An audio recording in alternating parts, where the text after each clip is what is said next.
আসসালামু আলাইকুম রহমতুল্লাহ ওবরাকাতুহ। আজকে সোমবার, মে মাসের 4 তারিখ। একটু আগে ফজরের নামাজ পড়ে মসজিদ থেকে আসলাম আর কি। তো বেসিক্যালি অনেকে আবার মনে করেন যে আমি সবসময় মসজিদ থেকে এসে আবার বলি যে মসজিদ থেকে আসলাম, প্রচার করি বা কিছু একটা। এটাকে যদি মনে করেন যে উৎসাহ দেওয়ার জন্য বলি তাহলে ভালো হয় আর কি। হ্যাঁ, কারণ আমার তো আপনাদের কাছে প্রচার করে লাভ নাই যে আমি মসজিদ থেকে নামাজ পড়লাম বা কখন কোন ভালো কাজ করলাম। এটার অ্যাকাউন্টেবিলিটি তো আল্লাহ সুবহানাহু ওয়া তাআলার কাছে, তাই না? আর যদি মনে করেন যে এটা নিয়ে কোনো ফায়দা আমি নিতে চাই, যে আমি অনেক ধর্মকর্ম করি, নামাজ কালাম করি, তাহলে কিন্তু এটা রিয়া হিসেবে গণ্য হবে এবং আমি যে আল্লাহর কাছে, যে আল্লাহ সুবহানাহু ওয়া তাআলার কাছে যে রিওয়ার্ড পাওয়ার কথা, সেটা আমি পাবো না। তো আমি সবসময় উৎসাহ হিসেবে দেই, কোনো প্রচার প্রসারের বিষয় না। দুনিয়াতে আমার কোনো ব্যক্তিগত বেনিফিট কারো কাছ থেকে আশা করি না। তো যাই হোক, ছোট্ট একটা জিনিস আলাপ করি আর কি। আগে হয়তো আলাপ করে থাকবো, তারপরেও আলাপ করা বেটার। আমাদের জীবনের গোল কি আছে আমাদের, এটা কি আমরা চিন্তা করি?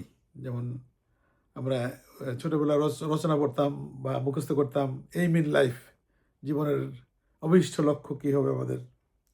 কেউ ছোটবেলায় লিখতাম কেউ বড় হয়ে ডাক্তার হব, কেউ কি বলে ইঞ্জিনিয়ার হব, বা কেউ পার্লামেন্ট মেম্বার হবো, এরকম আছে না অনেক ধরনের কিছু। ইদানিং এখন আছে কিনা জানি না, আমি হয়তো এরকম আলোচনা থাকতে পারে যে এইম ইন লাইফ। তো এই জিনিসটা আসলে স্পষ্ট একটা গাইডলাইন্স আমাদের বাচ্চাদের আমরা মনে হয় অনেক সময় শিখাইতে ব্যর্থ, এবং আমরাও হয়তো ছোটবেলায় শিখতে পারিনি যে আমাদের জীবনের লক্ষ্য কী হওয়া উচিত। এখন এই বয়সে আসলে অনেকেই আবার আছে না, জিজ্ঞেস করলে হয়তো উত্তর দেবো আমার আমার তো আমি কি চাই, এইম ইন লাইফ কি, আমার লাইফের মানে আহ, আসলে কি চাই এবং লাইফটা কি। এখন লাইফটাকে যদি মনে করেন আপনার পৃথিবীর এই দুনিয়ার লাইফ, আপনার জন্ম হবে, আপনি শিশুর থেকে কিশোর হবেন, কিশোর থেকে যৌবনে যাবেন, তারপরে আপনি আর একটু চাকরি বাকরি করবেন, বিয়ে শাদী করবেন, বাচ্চা কাচ্চা হবে, বৃদ্ধ হবেন, একসময় মারা যাবেন, এবং এর মধ্যে আপনি কি করতে পারেন, এটা একটা আপনার প্ল্যানিং থাকা দরকার আছে, অবশ্যই ডেফিনেটলি দরকার আছে। এখন এখানে একটা জিনিস ভাবা উচিত আমাদের, যে আমরা জন্ম হইলাম, জন্মের আগে কোথায় ছিলাম, মৃত্যু হইলে মৃত্যুর পরে কোথায় যাব, তাই না? এই দুইটা জিনিস যদি আমাদের প্ল্যানিংয়ের মধ্যে রাখি, তাহলে আমাদের প্ল্যানটা অনেক ভালো করা হবে। এই প্রসঙ্গে যদি আমি প্রশ্ন করি, আমাকে আমাকে নিজেকে হই যে আমরা আসলে কী চাই, আমরা হয়তো বলবো যে আমরা পৃথিবীতে চাই অনেক সম্মান নিয়ে সৎভাবে ভালো থাকতে, এবং আমি সেলফ সাফিসিয়েন্ট হোক, আমার অনেক রিজিক থাকুক, আমি যাতে নিজে খাইতে পারি, আরেকজনকে দিতে পারি, তাই না? এরকমই হওয়া উচিত। এখানে আবার আমরা বলবো কি, অ্যাড করবো কি, যে আমরা যাতে পরকালটাও পৃথিবীর কাজকর্ম দিয়া পরকালটাকে আমরা সুসজ্জিত করতে পারি, সেটা আমাদের গোল হওয়া উচিত, যাতে আমরা জান্নাতে যেতে পারি, আমাদের যাতে জাহান্নামে যেতে না হয়। তো এই জিনিসটা আসবে যখন আমি চিন্তা করবো যে আমার একটা পরকাল আছে, বা আমার এই জীবনের শেষ নাই, আমার মৃত্যু মানে আমার দুনিয়া শেষ হইতে পারে, কিন্তু এই আমার রুহের কোনো মৃত্যু নেই, আমাকে আবার আল্লাহ সুবহানাহু ওয়া তাআলার কাছে যেতে হবে। তো এখানে একটা জিনিস হলো কি, আমাদের লক্ষ্য, আমরা চাই জান্নাতে যেতে, হ্যাঁ, এটাই কি আমাদের চূড়ান্ত লক্ষ্য? আমার মনে হয় না এটা চূড়ান্ত লক্ষ্য হওয়া উচিত না আমাদের।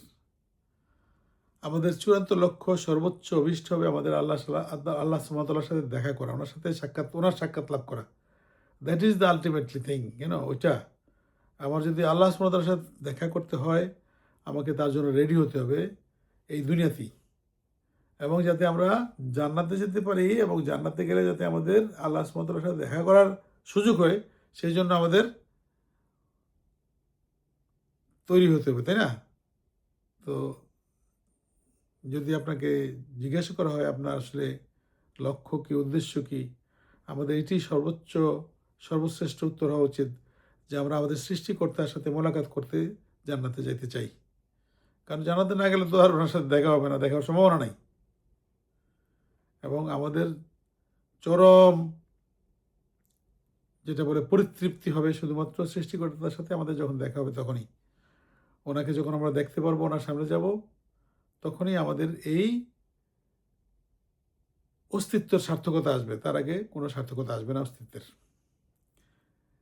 তো এটাই আরকি প্রতিপাদ্য বিষয় আলাপের বিষয়বস্তু, যে আমাদের টার্গেট হওয়া উচিত আমরা যাতে আমাদের দুনিয়ার ভালো কাজকর্ম করে এবং দুনিয়ার এই পরীক্ষা থেকে পাস করে আমাদের যাতে জান্নাতে যেতে পারি, এই জন্য কাজ করতে হবে এবং আমাদের পরবর্তী জীবনটা যাতে এনশিওর করতে পারি যে আমরা জান্নাতে যেতে পারি এবং আল্লাহকে দেখতে পারি, ওইটার জন্য আমাদের কাজ করা উচিত প্রতিনিয়ত, এভরি সিঙ্গেল ডে। এবং উদ্দেশ্যটা ভুললেই আপনার কাজ থেকে দূরে সরে যাবেন। উদ্দেশ্যটা মনে রাখতে হবে যে আমার গোল, আমি আল্লাহ সুবহানাহু ওয়া তাআলার সাথে দেখা করব। আমি ওইটার জন্য কোয়ালিফাই করতে, বাংলাদেশে তো ধরেন, এই যে বাংলাদেশ দিয়ে উদাহরণ দিই, আমরা তো ধরেন 18-20 কোটি লোক আছি, জানি না, এক্সাক্ট সেন্সাস নাই আমাদের কাছে। আমরা কি সবাই পারি প্রধানমন্ত্রীর সাথে দেখা করতে? মানে দেখা করতে পারি না। হয়তো ওনাকে টিভিতে দেখি বা কিছু একটা কোনো মিটিং মিছিলে গেলে দেখলাম দূর থেকে। তাও সবাই যেতে পারে না। কিন্তু ওনার সাথে সাক্ষাৎ করা কি সবার সম্ভব? সম্ভব না। তো উনি একটা সাধারণ মানুষ, আমার আপনার মতো মানুষ। ওনার সাথেই সাক্ষাৎ করা সম্ভব না আপনার আমার। তাইলে ওনার সাথে দেখা করার মতো যোগ্যতা আমাদের অর্জন করতে হয়, তাই না? এখন যদি ঠিক আছে আমি একটা পলিটিক্যাল লিডার হই, বিরাট ব্যবসায়ী হই, অথবা এমন একটা স্কলার লোক হইলাম, একটা প্রফেসর হইলাম বিরাট কিছু, হয়তো তখন প্রধানমন্ত্রীর সাথে আমাদের সাক্ষাৎ করার একটা সুযোগ হতে পারে। যে আমি সারা বাংলাদেশে আমি কি বলে এসএসসি বা এইচএসসিতে ফার্স্ট হইলাম। আমি এমন একটা রেজাল্ট করলাম, একটা এমন কিছু আবিষ্কার করলাম যে প্রধানমন্ত্রী আমাকে ডাক দিল তার অফিসে যাওয়ার জন্য। তো ওইরকম আল্লাহ সুবহানাহু ওয়া তাআলার কাছে আমাদের যদি ডাক পেতে হয়, ওনার সাক্ষাৎ পাওয়ার যদি যোগ্যতা অর্জন মানে করতে হয়, তার জন্য আমাদের স্পেশালিটি থাকতে হবে। Special, very special. আমাকে তো মানে আছে না, অনেক সময় আমি এটা কোনো তুচ্ছ-তাচ্ছ করে বলতেছি না। আমি বলতেছি যে আমাদের যদি এরকম হয় চরিত্র, কলুষিত চরিত্র, আমরা যদি অন্যকে ভালো না বাসতে পারি, আমরা যদি আইন কানুন না মানি পৃথিবীতেই, এবং আমরা যদি মনে করেন যে অবজ্ঞা করি ইসলামকে, ইসলামের কথাকে, নবী সাল্লাল্লাহু আলাইহি ওয়াসাল্লামের কথাবার্তাকে আমরা যদি করি, আমরা যদি শিরিক করি, তাহলে কি আমাদের সম্ভব আল্লাহ সুবহানাহু ওয়া তাআলার সাথে দেখা করা? সম্ভব না। কাজেই ভেরি কেয়ারফুল। আমাদের টার্গেট হইতে হবে যে আমরা ইনশাআল্লাহ তাআলা আমাদের পরবর্তী জীবনে, আমাদের দুনিয়া থেকে চলে যাওয়ার পরে আমরা জান্নাতে যাব আল্লাহর সন্তুষ্টি নিয়ে এবং আল্লাহর সাথে দেখা করব ওনার সন্তুষ্টি নিয়েই। এবং ওনার সন্তুষ্টির জন্য আমরা কাজ করব, এবং কাজটা শুধুমাত্র এই মুহূর্তে যে আমি বলতেছি এইটুকুই না, আমাদের করতে হবে কাজটা 24/7, 24 ঘন্টা কাজ করতে হবে। ঘুমানোটা আল্লাহর নামে, আল্লাহর সন্তুষ্টির জন্য, ইবাদত করা আল্লাহর নামে, আল্লাহর সন্তুষ্টির জন্য, খাওয়া দাওয়া আল্লাহর শুকরিয়া আদায় করে আল্লাহর সন্তুষ্টির জন্য, চাকরি বাকরি করা, হালাল রুজি করা আল্লাহর সন্তুষ্টির জন্য, বাচ্চা কাচ্চাকে সঠিক লাইনে পড়াশোনা করানো রাখা আল্লাহর সন্তুষ্টির জন্য, মানুষের সাথে ভালো ব্যবহার করা আল্লাহর সন্তুষ্টির জন্য, এই কাজগুলি আমাদের করতে হবে প্রতিনিয়ত। এইটুকুই আজকের কথা। ভালো থাকবেন। আসসালামু আলাইকুম ওয়া রাহমাতুল্লাহি ওয়া বারাকাতুহু।